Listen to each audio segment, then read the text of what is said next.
BPL এর দুই মহাশক্তিধর দল রাজশাহী ও রংপুরের লড়াই গড়ালো সুপার ওভারে।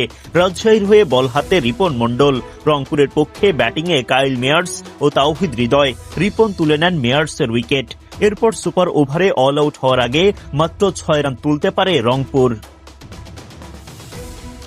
রাজশাহীর হয়ে ব্যাটিংয়ে নামেন তানজিদ তামিম ও সাহিবজাদা ফারহান। রংপুরের মুস্তাফিজের বলে জোড়া বাউন্ডারি হাঁকান তামিম। সুপার ওভারে 3 বল হাতে রেখে হেসে খেলে জয় পায় রাজশাহী। এর আগে 20 ওভারের খেলায় তুমুল প্রতিদ্বন্দ্বিতা হয় দুই দলের মাঝে। রাজশাহী ওয়ারিয়র্সের দেয়া 160 রানের জবাবে ব্যাট করতে নামে রংপুর রাইডার্স। দলীয় 22 রানে প্রথম উইকেট হারায় রংপুর। তানজিম সাকিবের বলে আউট হওয়া লিটন দাস করেন 11 বলে 16 রান। এরপর জুটি গড়ে তোলেন দাউদ মালান ও তাওহিদ হৃদয়। তাদের ব্যাটে ভর করে এগিয়ে যেতে থাকে রংপুর। 10 ওভার শেষে আর কোনো উইকেট না হারিয়ে দলটি তোলে 75 রান।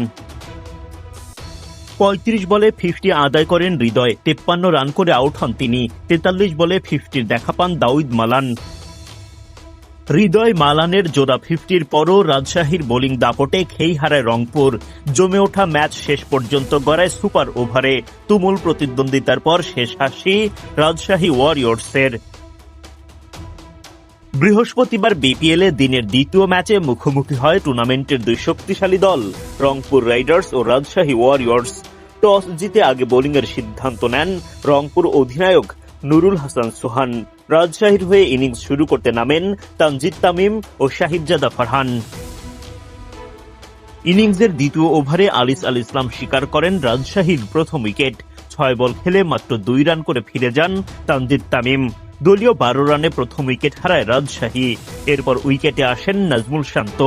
গড়ে তোলেন সাহিবজাদা ফারহানের সঙ্গে অপ্রতিরোধ্য এক জুটি।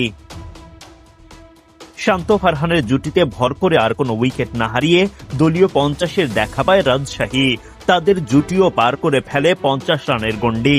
10 ওভার শেষে 1 উইকেট হারিয়ে রাজশাহী ওয়ারিয়র্স করে 83 রান। সাহিবজাদা ফারহান 50 দেখা পান। শান্তও সেই পথে এগিয়ে যেতে থাকেন, কিন্তু নিজের ভুলে রান আউট হয়ে বিদায় নিতে হয় তাকে। 30 বল খেলে 5-4 ও 1 ছক্কায় 41 রান করেন রাজশাহীর অধিনায়ক। ভেঙে যায় শান্ত ফারহানের 93 রানের জুটি। 46 বলে 65 রান করে আলিসের বলে আউট হন ফারহান। ফাহিম আশরাফের বলে আউট হওয়ার আগে মুশফিকুর রহিম করেন 9 রান। 132 রানে 4 উইকেট হারানোর পর শেষ দিকে বাকিদের ব্যাটে ভর করে লড়াকু পুঁজি পায় Rajshahi Warriors. Adnan Ahmed, BD Cric time.